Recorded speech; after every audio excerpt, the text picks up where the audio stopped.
What is up, ladies and germs? I am MTG Flux, and we got a video today going over my experience at Atlanta MagicCon 2025. So, I went down there with two good friends of mine, Vanessa and Lawson.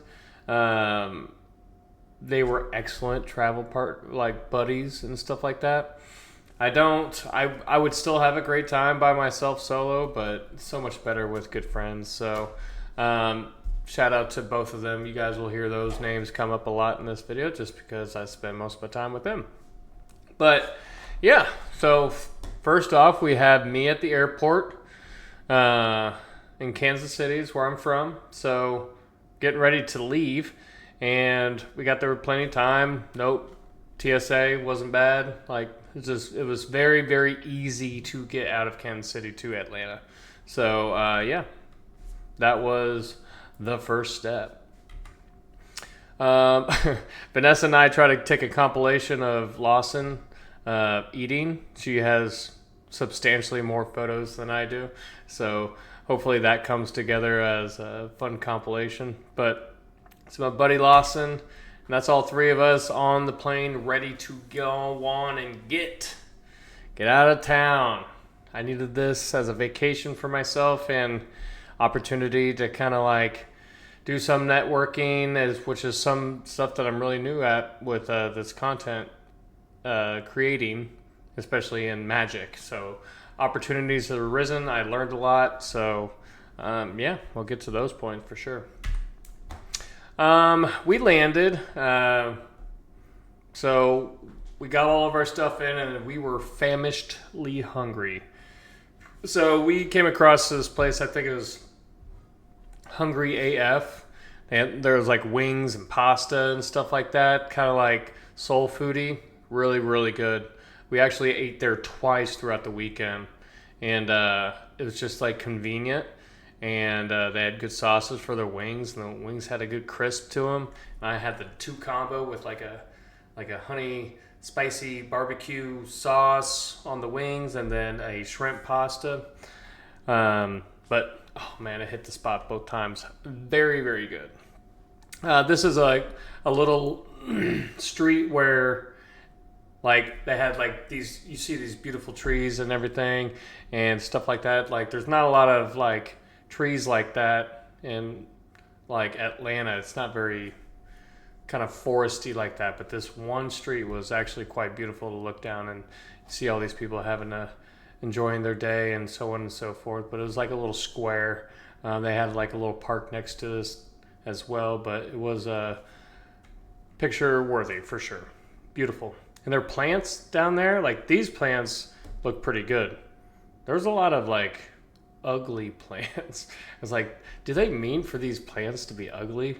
Just ugly, dark green? I don't know. Off the rails there, but just a notation. That's all three of us just marching down to get some food. All right, we are in line to get into the con.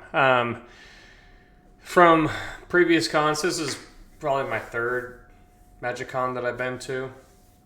I went to Magic 30 in Vegas a year, 2 years ago or whatever.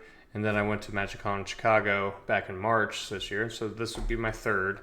And this time was the easiest to understand where to go, what to do, and things like that. I remember Magic 30, I entered 7 different events preemptively and I didn't really get to experience the con. But back in March, I think I did 4, but was able to peruse and jump around and talk to a lot of people and get the full con experience there. This time, I only did 2 events, but I still probably played more Magic than I did in the other 2 cons that I went to. Just because of the cooler access to things. So I only signed up for 2 events, but we'll get into all that for sure.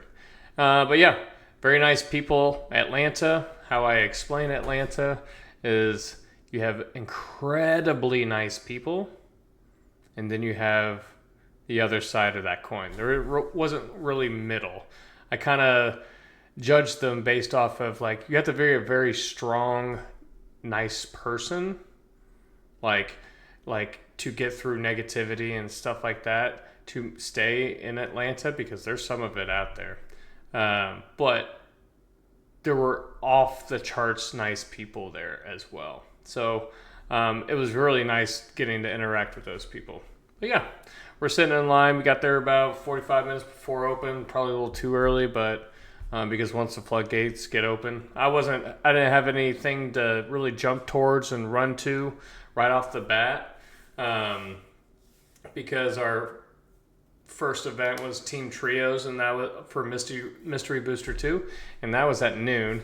So we kind of had some time to kill. I went over to CM booth, and because I know back in March they had the big boxes, like you could pay $500 for a mystery box and you get the equal to more value on those boxes. So I went there. I did get a box, and they actually came in big old Spider-Man suitcases to wheel around and stuff like that. But I was much happier with the last time I went with them and bought their box last time than I was this time, I will say, because I didn't really care for the Spider-Man box. But I ended up getting a hat, like a little stuffy keychain thing. It was like the koi fish from Kamigawa Neo Dynasty, like the pet that you can get in an arena.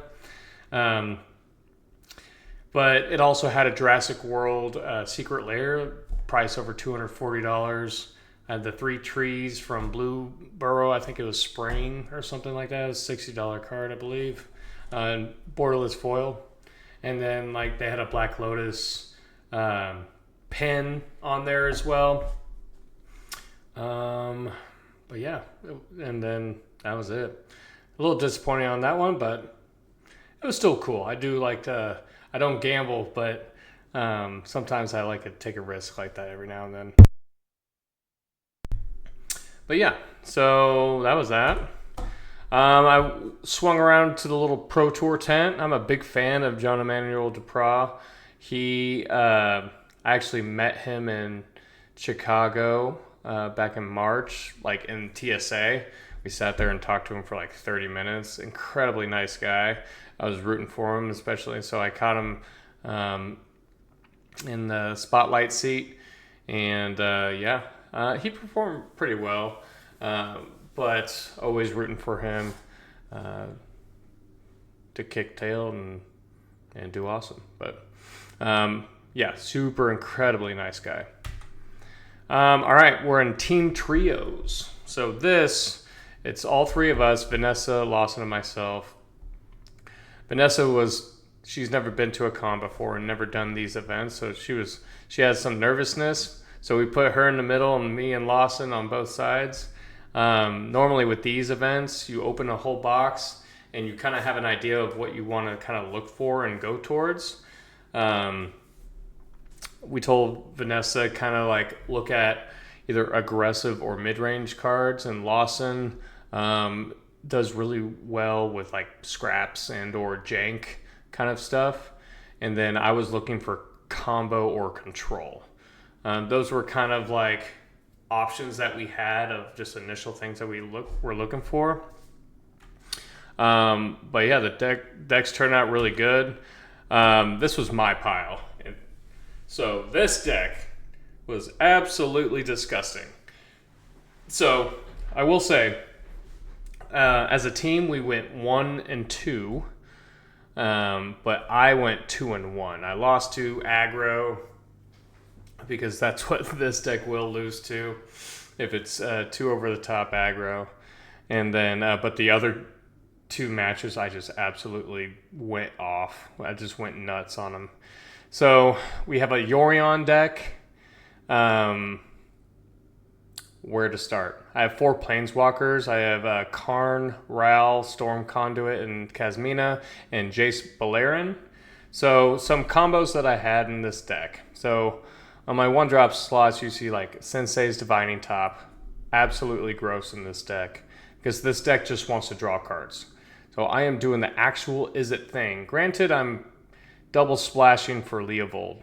So if you see, I have Leovold, Hull Breacher, and then a lot of cards that draw me cards on top of some cards that draw them cards, like Dacra Mystic.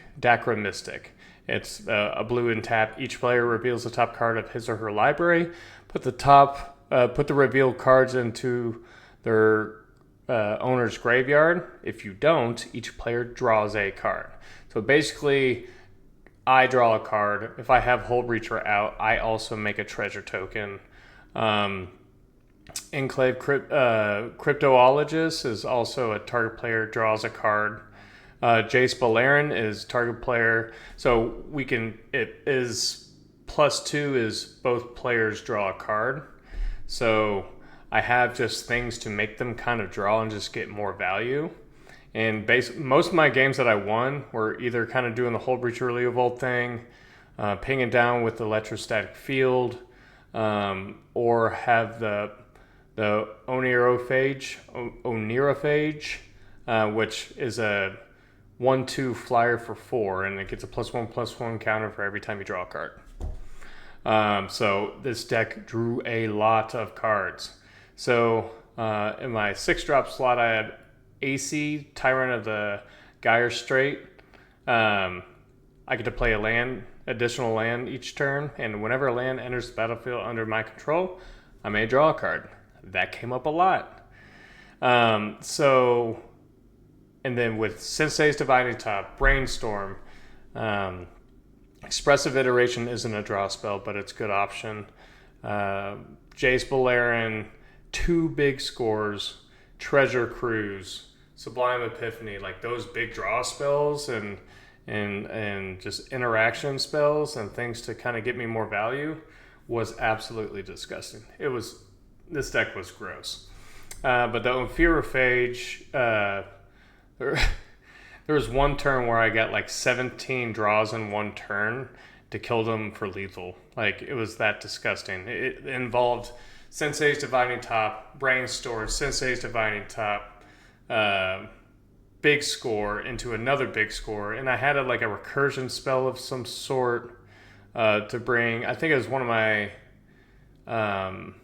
creatures that lets me cast something from the graveyard. Oh, it may be the Shipwreck Dowser. Anyways, but I was able just to recur and I just went absolutely nuts that last game, and it was going so nuts that all 6 people in our pod, our team of 3 and their team of 3, was kind of just watching it go down. They were just bro, and my poor opponent, he was like, "Go off, man. This is absolutely ridiculous. I don't have the courage to make a deck like this, but I'm glad I'm witnessing it." So shout out to that guy being a great opponent and just let me do my thing. On top of free spells like Fire Blast, Thunderclap, those came up a lot to be able to deal with their stuff because I need to use my mana a lot. And if you're just spending your time drawing cards and not affecting the board in any way, then you're losing. So those came up a lot. So that was that big story. That deck was an absolute blast. I met Ben Bateman. This guy is awesome. I watch his show, Pack It Up, and I also watch all of his reels that come through. Incredibly nice guy. He had awesome insight and advice for a new content creator like myself, and but I love seeing him showing success in what he does, and a lot of the limited outskirt things come from really 2 main people as far as what am I doing for limited content. And that comes from Ben Bateman and Jim Davis. The guys are excellence in their craft, and really love the opportunity to get to meet them for sure.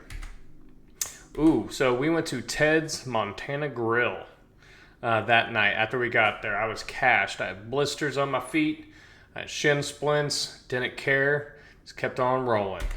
Yeah, got a big juicy burger. It was awesome. Glass of wine. I haven't drank a glass of wine in years. Always a beer guy, I will say. But it just sounded right in the environment and the vibes, and this burger's fire. I told him to put some onion straws on that thing and call it a day. Yeah, good food. All right, so this is a cool story. So this will probably end up being a video within itself of this journey, but I went in with a big stack of trades in bulk, just things I just wanted to get rid of. I wanted to turn into, so the goal was to turn it into a big giant card, and a big giant card like this one. So I sold everything. I went to Genesis Games or Genesis Hobbies to help me sell these cards and do all that, and I ended up, they credited me out for like $1,200 for credit. They were hit me up at 80%. They did a great job. I felt really not taken advantage of, but felt like I got my money's worth for what I was turning in. I had like force negations and so like vampiric tutors and like good quality stuff going through, like one rings of extra one rings that I had. And I mean, just really good cards around that space. And it was like probably a stack about that big worth of cards. And they were starting to go through like, man, you got good shit.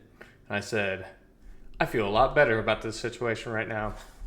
So I ended up purchasing this card off the $1,200 in credit and putting $500 on top of it to get my favorite land of all time. If you guys watch my stuff, you kind of know already that I lean towards Izzet things, and Volcanic Island has always been a dream of mine. So I got this unlimited Volcanic Island, and I'm so beyond happy. The card's awesome. I'm lucky to have it. I felt like I earned it just from just grinding this game and stuff like that, but I'm just more happy to have this card and be a part of that. So you guys will see that video come out soon. All right, so this is going into, so we're into Saturday at this point. Saturday, I had no events lined up. None. So I started my day going to a trade booth. No, I started my day actually in the merch line, and I spent an hour and a half in the merch line. Do not recommend. But I wanted to get my daughter some goodies. And I ended up getting myself a couple shirts. We actually hit the line the night before they closed up, but they were sold out of the festival in the boxes, and that was the main reason why I got that I really wanted to get into that line, just because I wanted to get my kiddo some little goodies, and then I wanted the festival in the box. That was kind of a preemptive goal that I already had. So yeah, went there, wasn't happy, so I got in line first thing. I queued up in the line first thing on Saturday morning. I spent an hour and a half in line. It was terrible, but we got there, got my festival in the box, and then I went back, sold all those cards, and got that Volcanic Island. And at this point, I am gassed. I am just happy. Got my Volcanic Island, got my swag, and I caught wind. I am a huge fan of Jim Davis. I think he has brought inspiration to me as far as his content and how he holds himself, how he speaks, how he just communicates, and what he's about. You know, he's laid back. He's a good dude. But his content, he does a lot of limited as well, and he has a show called Bronze to Mythic, where he drafts from Bronze to Mythic every set that comes out. I love the show. I literally watch it religiously. But so they were doing an event on Saturday that I was not missing. I caught his wife multiple times. Like he was supposed to have a meet and greet at like 12 or something. So I wanted to go double check. It's like, hey, when's your bronze mythic? I'd love to join, blah, blah, blah. But he wasn't there because he was actually in the PTQ there and competing to try to get back on the Pro Tour. I met Jim Davis back just very briefly back in March in Chicago. And that tournament, he got knocked off the Pro Tour. I saw him after he's like done, didn't make the next day, and he was walking around and like he just looked sad, and I just felt bad. But I just really wanted to meet him. I was like, hey man, nice to meet you. I'm Tim. Like, I'm sorry you fell off the Pro Tour, man, but I'm a big fan and I appreciate you and blah blah blah blah. And then but he was even kind enough, like you could tell he's just kind of bummed, but like he was just trying to get through it, you know, like he puts a lot of work in that. Anyways, fast forward to here, he's competing for a PTQ to get re-queued, and then he was on the top 32, so like he was looking to be late back in the Bronze Mythic when I was talking to Nicole, his wife, as she was kind of helping run the event. So we get there, and so I got there extra early. I just don't want to miss a spot, get my seat, and we get going. And then right after we get going, because he was supposed to draft with us, he gets there like 5 minutes late. He comes back and he qualifies for he splits in the finals. And so he's back on the Pro Tour. So super happy for him. But the biggest thing, this event itself, it was a Final Fantasy draft. It is basically you draft and then you get a sticker per win. I ended up getting 2 mythic quicker than anyone. My deck was absolutely disgusting. Oh man, this may have been one of my best Final Fantasy decks that I've ever drafted. But like it was really, really good. And I drafted a lot of Final Fantasy. But the set was amazing. So I was happy because I'm playing in Jim Davis's event. I was happy because I'm playing Final Fantasy. I'm on cloud 9. Life is good. And I'm also happy because I was the first one to get Mythic and 6-0.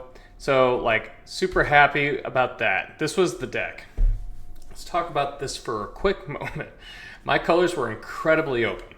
I pack one, pick one, Gilgamesh. So that was flavorful to Jim because he would try to do Gilgamesh decks and stuff like that. I know I'm just kind of like fanboying, but you guys will be fine. But that was one of his like things he wanted to do before the set was over. So if you were to watch his content, like you know that was kind of like one of his things. So this deck, I felt like I filled his shoes well.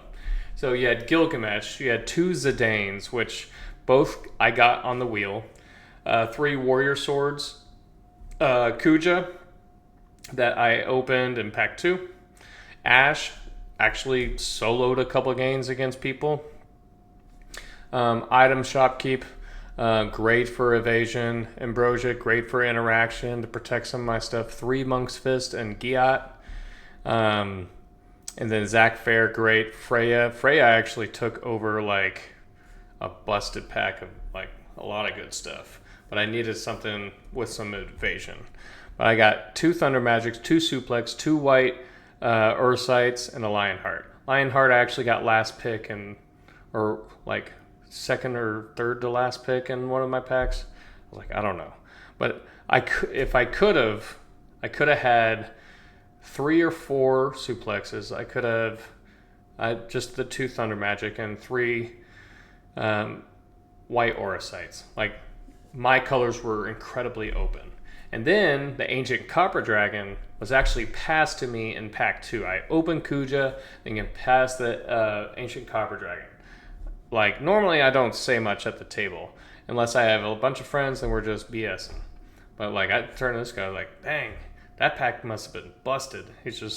And he said, I'm just not in red. I'm like, oh man, you just gotta take it, man. You just gotta take Ancient Copper Dragon. It's just too good. But that being said, this was not single elimination. You play until you're mythic. So like You just go. Was very proud of this deck. I was very proud of being the first one out of 40 people to get Mythic. You had other people in there, like MT Nerd Girl was playing, obviously Jim Davis. You had some pretty good players, and I had some good opponents running through as well. But this was a blast. Had a lot of fun. And so after my 6 wins, I kind of like stepped away for a second. I was like, all right, that was awesome. Then I was like, I'm going to go back. I'm going to try to play Jim. And I didn't know if it was appropriate or not because everyone wants to play with him. I was like, but I kind of got back, and then he finished his game. I was like, hey, is it appropriate if I maybe catch a game with you? I know that everyone wants to play with you and stuff like that, but I know I'm already Mythic. I just didn't know if that was appropriate or not. He's like, absolutely. He signed a land for me. He had great, knowledge about like creating content and kind of where he's coming from. Just had a really nice conversation, and I was on cloud 9. I was happy. Shout out to you, Jim. You're the man. So enough fanboying. Let's get back to the con. I did also meet Power Dragon. Super nice guy. He teaches incredibly well if you watch any of his content. Here I am just fanboying over someone else. But like I've gone and watched some of his like coverage too, like on like different tournaments and stuff like that. He just does a great job teaching, and my Lawson is like a big Patreon for him, and he like, I don't know, it's kind of made me a fan of him too, just inherently. So, but I was able to meet him. Super nice, great insight, had great stories to tell us, and very grateful to meet him as well. Yep. So after that, I'm just kind of perusing around. I was hanging around the creator corner for a while and enjoying that quite a bit. Yeah, that should have been at the beginning of the video, but that's okay. Cool banners. Oh, Zabricus. Woo, Zabricus. So I've been a big fan for the past, month of watching her content. I think she's goofy. She does a lot of. She was actually the only meet and greet that I actually got to meet her at, or go and meet them or whoever content creator. But she was super sweet. She does a lot of cosplay. She just does nerd things. She just does everything of. From front to back of kind of like the nerd space. But she was super sweet. I'm not crushing, you're crushing. Also have Anna Margaret as well. She is super sweet. She was actually offering I told them that I'm new in the content world and I'm trying to do the best I can, but I appreciate the things that they provide and stuff like that with the variety of things that they put out and all the things. And, but, Anna Margaret was like, well, if you need anything, hit me up. Like, it was cool that they were just offering help and providing assistance just because I'm trying to do something that they are being successful at. So I was very grateful for that. But yeah, 2 incredibly sweet girls. Okay, so then that was Saturday. We get in Sunday to the con, and this is my second big event, and it was the Stack and Sealed. You get 3 packs of the last 6 standard sets. So you get like Dragonstorm, you get Final Fantasy, you get I'm blanking on them all, but Foundations and so on. But anyways, you open those packs. When I did this in Chicago, I won out. Like, it is a single elimination tournament, best out of 3, but single elimination. And at Chicago, it was like out of 114 people, and I just won out. I went undefeated. I won a few boxes. Like, life was good. That was an incredible event. Probably the most difficult event because I played out of my freaking mind there, and my deck was absolutely busted. So I had an idea here. So I made a lot of mistakes when I built this deck. I got stuck on the Ragavan, the Zidane, which is Ragavan. I got stuck on that card hard. I was like, I want this to be good. And so the thing, you need to look at your pool as an entirety when you do these kinds of big sealed pools and things like that. You just need to look at it big picture stuff.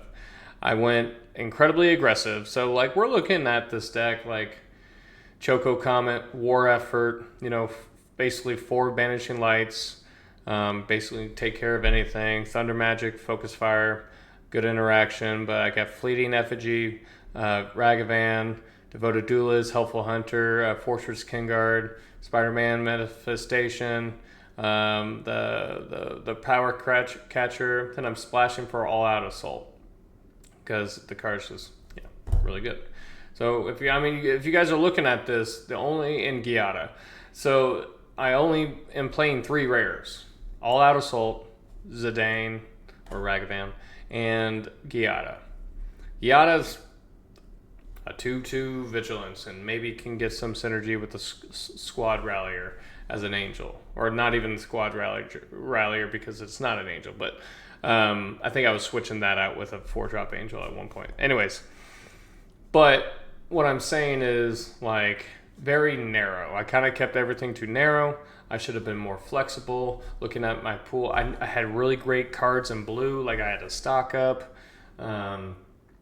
consult the star charts, like great interaction in blue. I had the Drake Catcher. I had all my creatures in blue was in were 2-drops too. So it would have been a very affordable deck, but strong. So I think where I was supposed to be was playing Izzet, Value, and then probably splashing black for some quality removal because I had like 8 bits of removal in black and affordable as well. So that was my missed opportunity. I learned a lot by my failure here because I lost the first round. Honestly, Lawson, Vanessa, and myself all lost first round.